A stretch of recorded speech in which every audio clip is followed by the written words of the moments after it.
Thank you for joining us on Focus on Africa, coming to you from BBC World News. Prominent Ugandan MP Robert Kyagulanyi, better known as Bobi Wine, has appeared before a military court in the northern town of Gulu. Now, his lawyers have told us that he's been brutally beaten and is currently unable to speak or walk. He's been charged with possessing firearms and ammunition. 32 of his colleagues and supporters have also appeared at a civilian court in the town. They were charged with treason. Now, Mr. Wine was arrested on Monday whilst he was out campaigning for the independent candidate, Kassiano Wadri, who actually won yesterday's Arua by-election. But what do we know about Bobi Wine? He, of course, is the MP who really appears to be unnerving the establishment. Now, he grew up in Kampala. He started making music in the early 2000s. His lyrics advocate for ghetto residents and he supports projects that improve conditions there. You probably know his hit. It was called Freedom. And in it, he asks, what was the purpose of the liberation? It's arguably, though, Mr. Wine's career as an actor that's really helped him become so influential, starring in locally made movies and has led several key roles in those films. He won his seat as a Member of Parliament last year in July 2017. His house-to-house walk campaign saw him defeat 2 seasoned candidates by a huge margin. Now, it's becoming a pattern, worryingly so, for the president, because he's actually helped beat the party of President Museveni and the main opposition 4 times. So, let's get a little bit more then on what's taking place in Uganda and specifically on what's happening to Bobi Wine. He's appeared before a military court. Well, Nicholas Opio is a lawyer at the Civil Liberties Organisation, Chapter 4 Uganda, and he joins us now from Kampala. Thank you for joining us today here on Focus on Africa. First off, what do you make of today's events, in particular this court-martial that's taken place?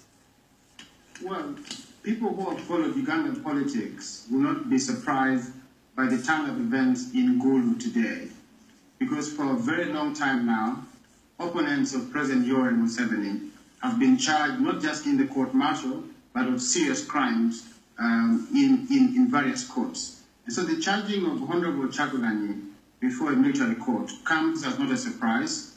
It's a continuation of a pattern in which opponents of the president are charged before a military court. Now, we understand from his lawyers, obviously we haven't seen any visual verification of this, but his lawyers have said that at the time of the court-martial, he was unable to walk, he was unable to talk. Now, surely that would be inadmissible in any court. Well, not the general court-martial in Uganda. The general court-martial is not a court of law. It's a court in which the rules of fair hearing, the rules of due process are not regarded. They are disregarded. The military court is comprised of non-lawyers, serving military officers who have no legal background. So to them, the law is an inconvenience. It is precisely because of that that they have taken Honorable Bobi Wine to that court, because they do not want a fair trial. If you subject that case to a fair trial, the trial would not in the very first place even started, because from what we now know, Bobi Wine was unable to even understand the proceedings of the court. Any serious court would have immediately stopped the proceedings and asked that the accusations of torture be investigated and that the accused person be taken to a hospital to attend to a doctor. But to the military court, those things don't matter. What matters to them is the orders of their commander-in-chief, and the law is just an inconvenience. Okay. So the hearing is just just a show. Would it matter what the world is making of all this? Because in terms of international reaction, would you say it's been fairly quiet? I was watching a video earlier from the director of the Human Rights Committee in Uganda, and when she announced the latest developments in this and the fact that the court-martial would have been tomorrow, there was outcry from the audience. Are you surprised that you're not hearing outcry from the rest of the world? I mean, I am not surprised, because the first thing that the army did in the process of arresting the MPs was to arrest journalists, was to suppress information. So people have not been able to make out exactly what has been happening. The information we have been getting is coming in bits and pieces. And so I think everybody is waiting until they have the full information And I think the reason the Human Rights Commission director was heckled is because when she was saying that Bobi Wine would be tried the day after, he was in fact being taken to military court at that very moment. And so I think that everybody is still waiting to make out exactly what has happened in Arua. Arua is about 6 hours north of Kampala. Gulu is about 4 hours, from Kampala. And so information is coming in very, very slowly. Even for journalists who are on the field, the army has been opaque.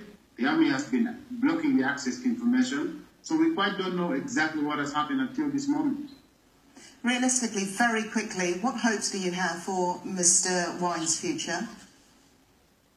I think that Bobi Wine will be released, but after severe torture and prolonged detention, the pressure is going to mount, and I think eventually he will be released. His lawyers are mounting a case in court, and hopefully the court will order for his release soon. Okay, Nicholas Opio, thank you so much for joining us. You're watching Focus on Africa.